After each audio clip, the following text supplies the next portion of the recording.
So, babad mo lang sa suka at saka toyo, yung ating karne. Tapos, yung ating sibuyas, bawang, ground pepper, tsaka buong pepper.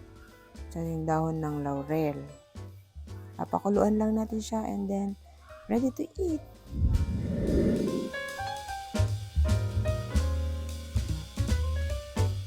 Lagyan natin yung ating karne. Bawang, sibuyas, yung pamintang buo, ground pepper, dahon ng laurel, yung ating seasoning, magic sarap. Let's cook.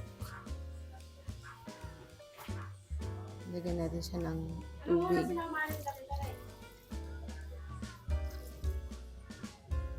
Ayan. So, di ba? Sarap ng itsura. So,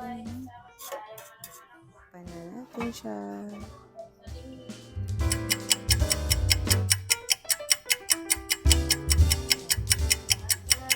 Ayan. So, kumukulo na.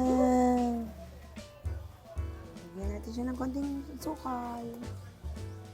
Asukal.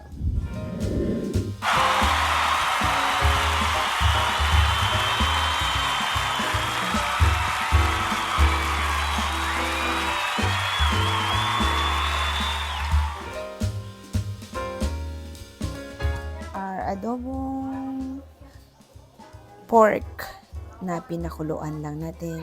And yummy, yummy, yummy in your tummy.